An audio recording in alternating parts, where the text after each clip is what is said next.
it was the day that he called me and he cried in the phone. He has to continue his chemotherapy.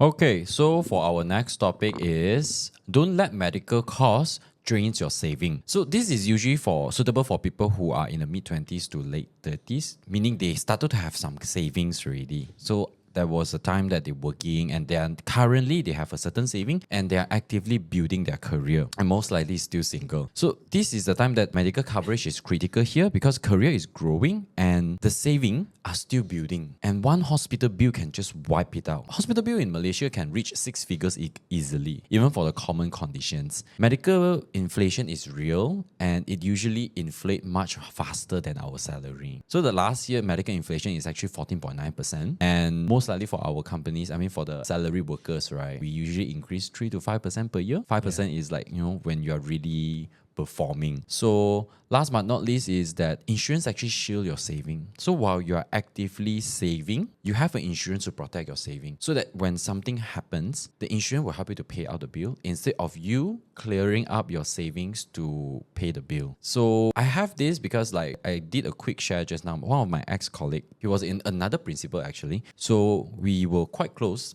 back then when we are working because there's a common activities that we do after our work. And he was diagnosed with cancer at the age of 28. 28 is very young. No one expect themselves to have a cancer at the age of 28. It's a colorectal cancer, stage 3 colorectal cancer. Once he was diagnosed, he is unable to work and he has to be hospitalized and also accept chemotherapy. So there was this 9-10 months that he wouldn't be able to work. And he actually lost the job because I think the first few months he's still under the hospitalization leave. Then later on it's unpaid leave.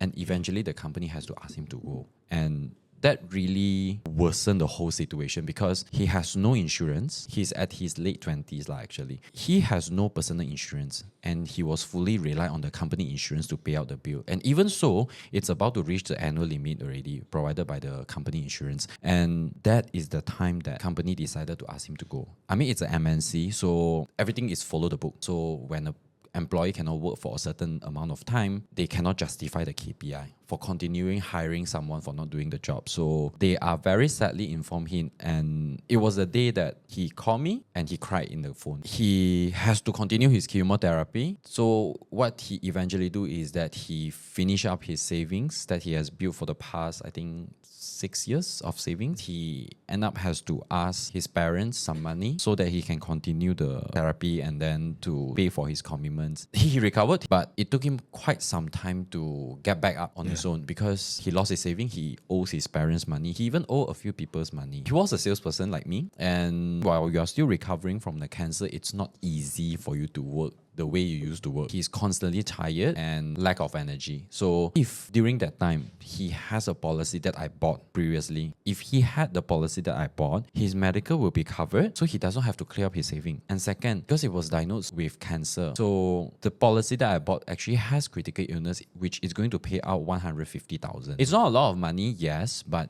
that can solve a lot of problem because 150,000, you can easily use that to pay for your money commitments. So if he has that policy during that time, he wouldn't be succumbed to all this financial hardship that he actually used up 3 to 4 years to recover from it. And he did tell me that incident makes him delay all his life stages because of the financial impact that he was taken from the incident. So he has to delay his wedding, he has to delay his home purchase. There's a lot of things he has to delay. And he actually actively asking me that he said, is there any way that I can get insurance, any kind of insurance? But unfortunately, as a cancer survivor, which is also quite recent, it's very hard to help him to get any medical life or critical illness insurance. So the only insurance that can help him is that personal accident insurance, and that's all we can help. To circle it up, the purpose that I'm sharing this story is that don't let medical costs to drain your saving, because sometimes even just one bill, not as serious as cancer, but one bill is going to clear up your saving. So if